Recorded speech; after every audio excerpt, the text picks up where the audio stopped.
everyone, so in this tutorial I'm going to show you my 5 top tips for drawing shiny fur.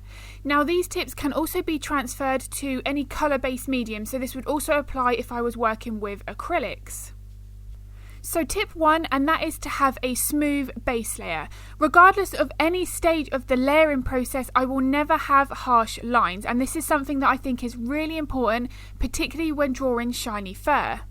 So the finished photograph of the portrait of the spaniel on the left there shows that the shiny fur seamlessly transitions from light to dark. There are no harsh edges, which is why for this first base layer here you can see that I'm staggering the edges of the shadows. I'm putting in those first so I've got my main set of reference points, and then I'm going to go in with my brighter layers and then fill in the gaps in between. Whilst doing this, I'm using more of a mid-tone colour, but I am making sure that I'm going over the darker shadowed areas that I've just put in. As you can see, this is starting to create a really soft base layer, which is exactly what I want for this stage. Because regardless of the coat length, so let's say we've got a Labrador with more of that shinier fur, black Labradors have that sheen in particular, or something with a longer coat like the body fur of this chocolate spaniel, there are always going to be a transition colour from the shadows to the highlights. You're not going to have one solid highlight and then a shadow with a very harsh line right down the middle. Because what happens if the base layer or any part of the layering process does have harsh lines when drawing shiny fur, it will start to have the appearance more of like a beginner painting by numbers. Now I love painting by numbers, it's actually how I got into art when I was a child, but I do want to obviously make my fur here more realistic than that, and to get that shiny fur appearance I always am trying to get that nice soft blended base layer. I really do think that this first crucial layer really does set us up for making the layering process with the details far easier. And because I've paid close attention to where my lights and my darks are at this stage, I'm already indicating at that fur direction. So that brings me on to tip 2, and that is good contrast. And that all starts off from this second base layer. You can see here that I'm still using my soft tools to apply my pigment to the paper, but I'm refining my shadows and my highlights. What I'm doing here is making sure that I've got my shadows as dark as they need to be, and then I'm going to reinforce my highlights. The main way that we're going to make this fur look shiny is by having our lighter fur nice and bright and then those shadows really dark. That is one of the most crucial things that I want to capture throughout all of the layering process. It is really crucial though at this stage that I'm still moving this soft tool in the direction that the fur is going to travel in when I come to apply my details at the future layers. So with these shadows and highlights, it is really important that they are in the right position, and this is something I talk a lot about on my slower in-depth Patreon tutorials. If I get these shadows and highlights in slightly the wrong position, I will then change the anatomy of that animal. Now what I mean by that is, for instance, take that U-shaped highlight, that there is above her shoulder. That's indicating that this is where the front leg attaches and you've got that shoulder joint underneath. It's therefore showing the viewer that there is anatomy under the skin, that bony formation that is making the fur direction appear shinier in that area. It is the same with any highlight or shadow. So if you had one above the eye, for instance, that usually is indicating that that highlight is there for the eye socket. It's protruding higher than something else that's next to the anatomy of that eye. Because for instance, if I had that highlight lower down, even by an inch or so, it's going to make the arm look like it's joined on a lot lower down onto the body. So it's obviously something that I have to make sure I get right if I'm going for this photorealistic portrait. So keeping on with tip 2 here with good contrast, what I'm now starting to do is reinforce that even more. Even at this stage, I could technically start jumping into those finer details. I've got a really nice soft blended base layer, there are no harsh lines, but I want to make sure that I've got that shadow, the highlights there, nice and bright, with more particularly at this stage, with the shadows really dark. The reason being, I am going to be layering from dark to light. If I don't get my shadows dark enough at this stage, when I come to put my lighter fur on top, it's not going to look as shiny because the contrast isn't as sharp as it could be. So with these browns and purple colours that I'm starting to use here, this brings me on to tip 3, and that is that shiny fur has many different colours that need to be incorporated. So the colour selection here, I'm making sure that they are more on the purple end of the colour wheel, given that the background here is a bluebell woodland. Shinier fur is typically very reflective, so we're going to want to drag in some of those colours from that background. Now, of course, I don't want to draw her purple. I don't want her to look like a purple dog. But this brown fur, it's going to look much better if I drag some darker purples within those shadows. And then here with this pencil, for instance, I'm adding a very subtle layer of purple over the top. Then for my finer highlights, I'm then using more of my mid-tone greys, a few of these lilac lavender colours at various layers. What I don't want to do is add individual purple details to make it look like I'm drawing purple fur. And you'll see as I go through this section here just how many different colours I am using. And for this portrait, it was one where I was asked by my client to add in a completely different background that was seen in the reference photo. In the reference photo, they were just both sat on a path and there was just some browner looking trees with a gravel, grey pathway behind. So I was asked to add in a different background, as I've mentioned. The fur here within the Cocker Spaniel on the left did naturally have a purple tint to it. So straight away, that's why I was more jumping and leaning towards a bluebell type of background. And then if you're asked to draw a shorter coated breed like a Labrador, the black Labradors will often have purples and blues that need to be incorporated, particularly in the darker parts of the shadows and the brightest section of the highlights.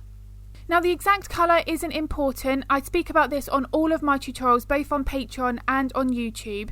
It's more that I want to go for the value. So where I see that there is a lighter highlight, I will be selecting more of my lighter colours, always switching between purples and greys for a fur type like this.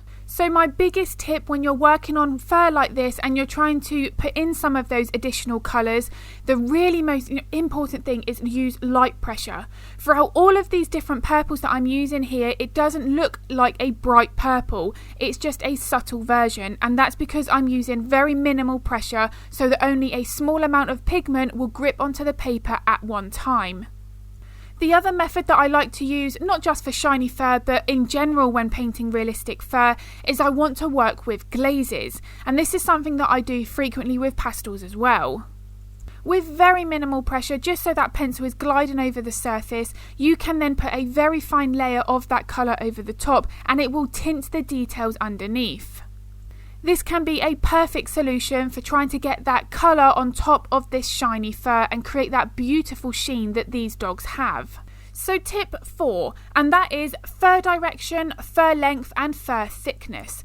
This is going to massively vary depending on the breed that you're working from, but for a Cocker Spaniel like this, the body fur here is longer than what is seen on the face. I have to therefore make sure that I elongate my pencil strokes to show the difference in texture. Whilst doing that, I also have to make sure that I'm applying the right amount of pressure to the pencil. I do believe that working with pastels and the pencils is very similar to working with paints and a paintbrush. The more pressure you put on that pencil, and even right down to where you hold that pencil on the barrel, will give you very different results. The more pressure you put, the thicker your line is going to be. If you're working on a textured surface, such as Pastelmat, you can then end up with more grainy details, thicker lines, and the fur here is not going to look as soft. So one thing I'll quickly mention, if you would like to see how I did draw the bluebell background, I do have that available all as a real-time tutorial on Patreon. If my slower in-depth tutorials in pastels and acrylics are of interest, I'll link that in the description below. And as I mentioned, in these Patreon tutorials, because all of the footage is significantly slower, I really do go in depth into how to hold that pencil.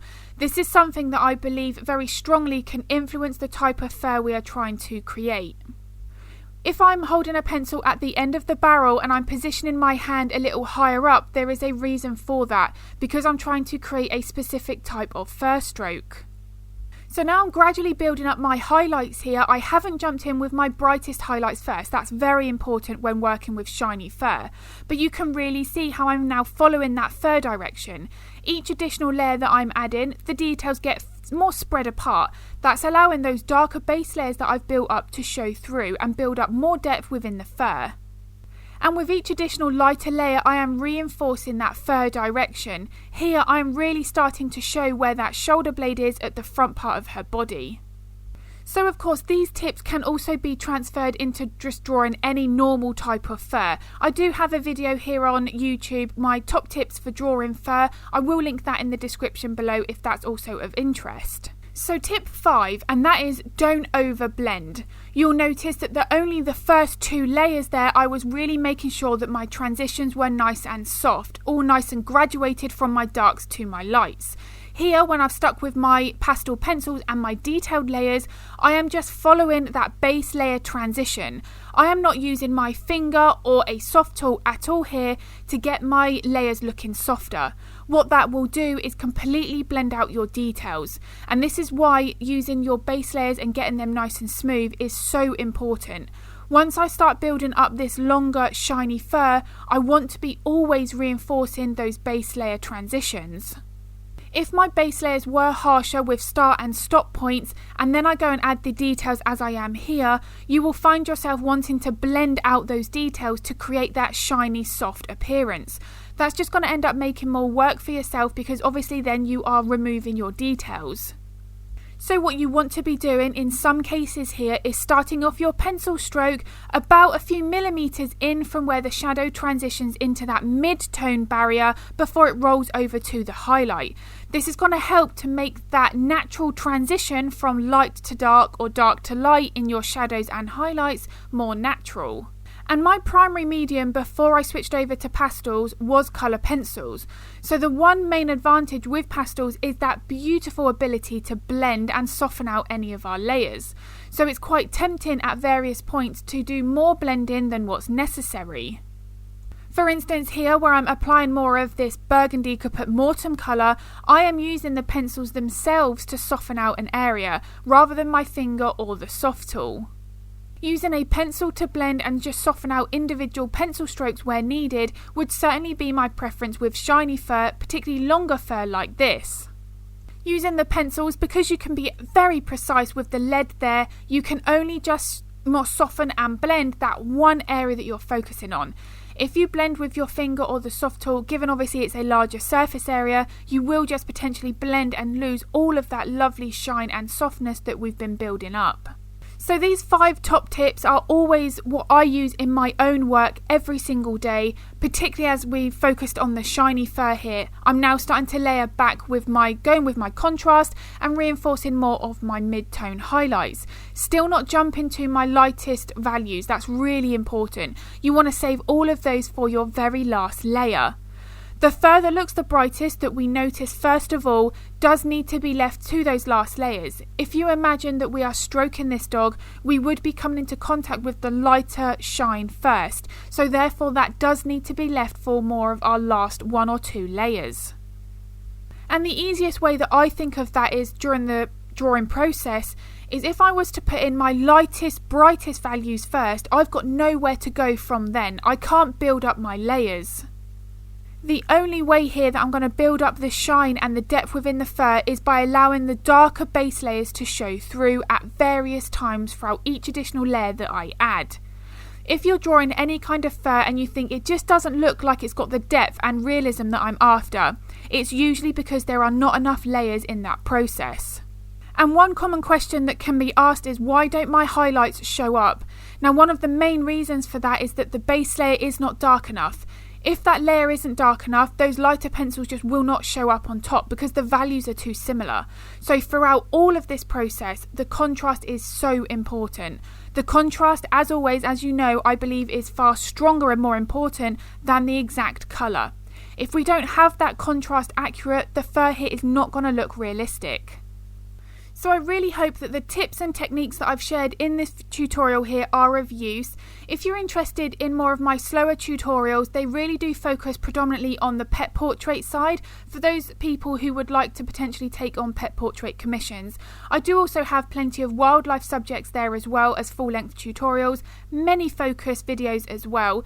What I'll do is I'll link my Patreon library in the description below, which has a full list of all of the tutorials available which you would have access to as soon as you signed up. Now the brilliant thing with Patreon is you can cancel at any time. So if there's only one particular tutorial that you're interested in, you can watch that and then you're not committed to carry on subscribing. It's a really nice platform to use. And if you've got any questions about any Patreon questions maybe, or art related questions, is there a topic that you're struggling with, do let me know, pop them in the comments below. I'm more than happy to help if I can.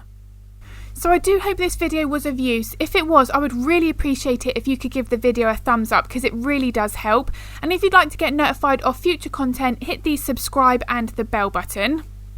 And I'm going to be uploading another video to YouTube next week. And as always, thank you so much for watching.